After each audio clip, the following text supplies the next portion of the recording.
एक गांव में एक गरीब औरत रहती थी। उसके यहाँ कोई औलाद ना थी। बहुत देर के बाद एक लड़का पैदा हुआ और लड़का बहुत ही खूबसूरत था। लड़के को पाकर वो दोनों बहुत खुश हुए कि हमारी तो किस्मत जाग गई। फिर एक दिन ऐसा हुआ कि एक पंडित ना उनके घर पे आया और उसने लड़के की तरफ देखा और उसके माता पिता से कहा, अरे वाह, क्या कमाल बच्चा है आपका, इसकी तो बहुत अच्छी किस्मत है। ये बेटा 15 वर्ष की उम्र में एक राजा बन जाएगा और जल्दी ही एक राजकुमारी से इसकी शादी भी होगी। बहुत अच्छी किस्मत वाला लड़का है आपका ये बात जब पंडित ने बोली तो माता पिता बहुत खुश हुए और ये बात जो थी वो आहिस्ता आहिस्ता पूरे गांव में फैल गई कि ऐसा ऐसा लड़का एक पैदा हुआ है। इत्तेफाक से राजा उसी गांव से गुजर रहा था, शिकार करने के लिए जा रहा था।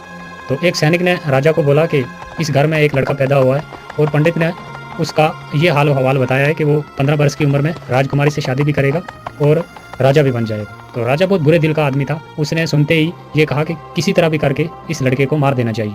राजा ये सोचकर उसी घर की तरफ जाने लगा।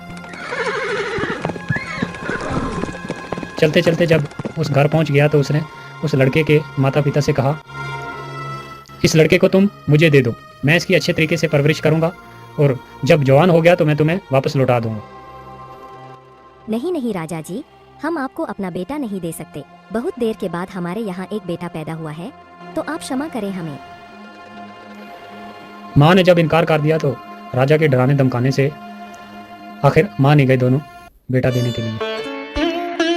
राजा लड़के को लेकर एक जंगल की तरफ चला गया और चलते चलते रास्ते में एक दरिया आ गया और उसने एक बक्से में बंद करके उस लड़के को दरिया में छोड़ दिया। बादशाह जिस वक्त बक्से को दरिया में डाल रहा था तो जंगल की परियां सैर के लिए आई हुई थी। परियां बहुत ही नेक दिल की थी। परियों को बच्चे पे बहुत तरस आया और उसने उस बक्स की हिफाजत शुरू कर दी। बहुत दूर तक परियां उसके साथ गईं। चलते चलते आगे नदी के किनारे एक जिमींदार का मकान आ गया और उसकी पत्नी जो थी वो नदी के किनारे घूमने के लिए आई हुई थी। तो उसने देखा कि एक बक्स तैरता हुआ उसके पास आ रहा है। वो बक्स निकाला उसने तो वो क्या देखती है, एक बहुत ही खूबसूरत बच्चा उसके बीच लेटा हुआ है। तो वो उसे पाकर बहुत खुश हुई, उसने सीने से लगा लिया। फिर वो उसे लेकर अपने घर चली गई। जब घर पहुंची तो अपने पति से कहा, देखो जी, ऊपर वाले ने अपनी मर्जी से मुझे ये बेटा दिया है, मैं इसकी परवरिश करूंगी अच्छे तरीके से, आज से यही हमारा बेटा है। अरे वाह, बिल्कुल बिल्कुल, क्यों नहीं, हमें तो बेटा ही चाहिए था। हे ऊपर वाले, तेरा लाख लाख शुक्र है। बच्चे को पाकर ये दोनों पति पत्नी बहुत ही खुश हुए और खुशी खुशी अपनी ज़िंदगी गुजारने लगे और बच्चे की बहुत अच्छे तरीके से परवरिश की। उसके लाडो प्यार में वक्त का पता ही नहीं चला। तो देखते देखते 15 बरस गुजर गए और वो बच्चा 15 बरस का जवान हो गया और तकदीर एक बार फिर बच्चे को उसी मोड़ पर ले आई। एक दिन बादशाह शिकार के लिए निकला, चलते चलते बहुत दूर निकल गया और रात हो गई। बादशाह ने सिपाहियों से कहा कि जाओ देखो, यहाँ नज़दीक कोई जगह है रात ठहरने के लिए। तो सिपाही हुक्म पाते ही चले गए। सिपाहियों ने वापस आकर अर्ज किया कि हुजूर, यहाँ से थोड़ी दूरी पर दरिया के किनारे एक जिमींदार का मकान है। बादशाह ने सिपाहियों के साथ जिमींदार के मकान पर चला गया।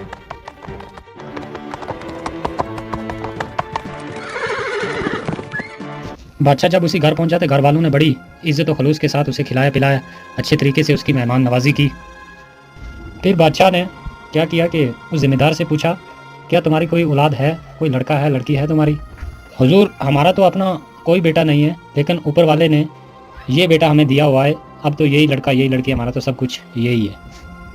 तो बादशाह ने हैरानगी से उससे पूछा कि ये लड़का तुम्हें मिला कहाँ से? फिर उस जिम्मेदार ने सारी कहानी बादशाह को कह सुनाई और बादशाह जिम्मेदार की बात सुनकर सोच में पड़ गया।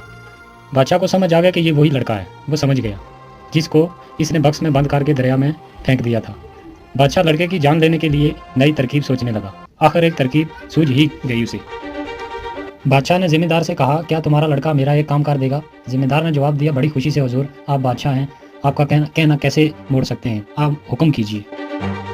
तो बादशाह ने कहा कि मेरा ये खत लेकर अपने लड़के को फ़ौरन मेरे शाही महल भेजो। जिम्मेदार ने बादशाह से अर्ज़ किया कि हुजूर, अभी तो बहुत रात हो गई है और रास्ते में बहुत घना जंगल भी है, तो अगर आपको इतराज़ ना हो तो सुबह होते ही मेरा लड़का जो है वो खत लेकर चला जाएगा। तो बादशाह ने कहा कि नहीं नहीं, अभी और इसी वक्त जाना होगा। तो बाप ने बेटे को खत देकर आखिर रवाना कर दिया। वो चलने लगा चलते चलते आगे घना जंगल आ गया और काफ़ी रात भी हो गई थी। तो उसे नींद आ गई, एक पेड़ के नीचे सो गया। वो सो रहा था कि वहाँ पर परियां आ गई, वही परियां जिन्होंने उस बख्श की उस वक्त हिफाजत की थी। तो उसके हाथ में वो ख़त देखा परी ने और फ़ौरन आकर वो ख़त लेकर पढ़ा। तो उसमें लिखा था कि ये लड़का जब शाही महल पहुँचेगा तो इसका फौरी कत्ल कर देना। तो परी ने वो ख़त लेकर अपने पास रख लिया और अपने पास से एक ख़त लिख कर उस लड़के के हाथ में रख दिया। जब सुबह आई तो लड़का उठा और जल्दी जल्दी वो ख़त लेकर महल की ओर जाने लगा। और नए ख़त में जो परी ने दिया उसमें ये लिखा था कि जैसे ही ये लड़का महल पहुँचेगा इसे फ़ौरन शाही लिबास पहनाकर इसकी राजकुमारी से शादी कर दी जाए। और लड़के ने वो ख़त लेकर रानी को जब दिया तो रानी ने पढ़कर बड़ी हैरत से उसकी लड़के की तरफ देखती रही, क्योंकि बादशाह का हुक्म था तो वो भी इनकार नहीं कर सकती थी। तो उसने फ़ौरन। तो दोस्तों आपको क्या लगता है ये लड़का बच पाएगा या नहीं, आगे क्या हुआ इसके साथ, वो देखने के लिए प्लीज़ चैनल को सब्सक्राइब कर दें और वीडियो को लाइक कर दें ताकि हम आपको वीडियो का दूसरा भाग जल्दी दिखा सकें।